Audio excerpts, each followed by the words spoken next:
Notion doesn't fail because it's poorly designed. It fails because it reveals something most people are not prepared to see. But that's not the whole story. Notion also fails for a much simpler reason. Sometimes it genuinely can't do what people need. And pretending otherwise is just another kind of hype. Most tools are built to reduce friction. They try to make work feel lighter, faster, smoother. They try to get out of your way. Notion does the opposite. It adds friction, deliberately, and only in certain places. And that single decision explains almost all the frustration around it. Here's the first thing most people get wrong. Notion is not a productivity tool. It's not a task manager.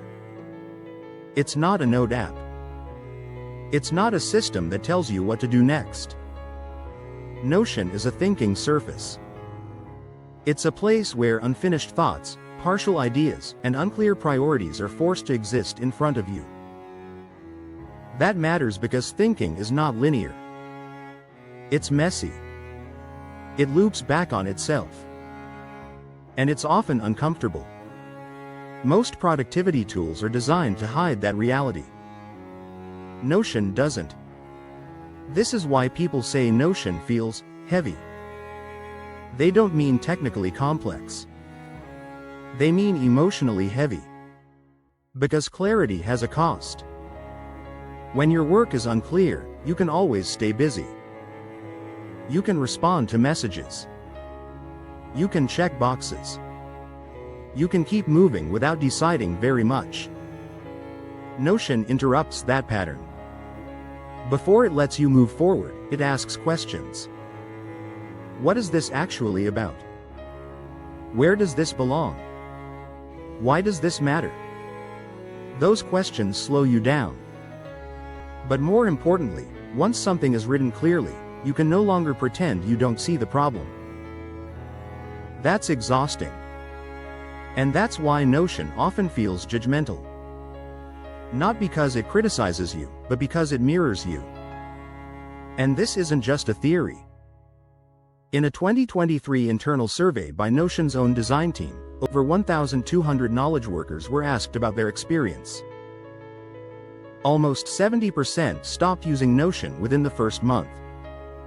More than half said the main reason was not knowing where to start. Only a small minority blamed performance or technical issues. That tells us something important. Most people don't quit because Notion is too complex. They quit because it forces them to make decisions they're not ready to make. That's decision paralysis, not usability failure. But here's where the story needs to be more honest. Not all failure is psychological. Notion has real limitations. And for some people, those limitations are deal breakers. Performance is one of them. For certain types of content, large documents, heavy media, complex pages, Notion simply struggles. When a product designer tried to use it to document a full design system, pages took nearly 10 seconds to load. That's not a mindset issue. That's a tool issue. Offline access is another. If you work while traveling, if you rely on unstable connections, or if you need guaranteed access to critical information, Notion's limitations matter. No amount of clarity fixes that. And then there's adoption. For individuals, the setup cost might be acceptable. For teams, it often isn't. Some teams don't fail with Notion because they fear clarity. They fail because they need something their whole team can understand in hours, not weeks. Time is a real constraint. And sometimes the math just doesn't work. So here's the more useful way to think about Notion failure. There are actually two different kinds. The first is what I'd call the mirror. You have time. The tool works fine. But you keep rebuilding systems. Nothing ever feels finished. In that case, Notion isn't the problem. It's showing you that the work itself isn't clear yet. And that discomfort, that's the work. The second kind is the mismatch. You know exactly what you need, but the tool is slow, or offline access matters, or your team can't adopt it quickly enough. That's not a personal failure.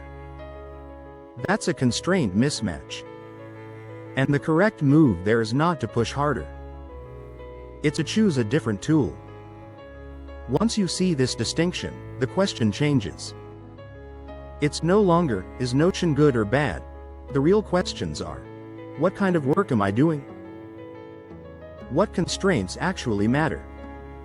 Am I avoiding clarity, or am I hitting a real limit? Notion doesn't promise efficiency. It doesn't promise speed. And it doesn't promise that everyone will succeed with it. What it offers is something less marketable, but more fundamental. A place where your thinking cannot hide. If you need that, and your constraints allow it, Notion works. If you don't, or they don't, it won't. Once you understand which situation you're in, failure stops being confusing. It becomes clarifying.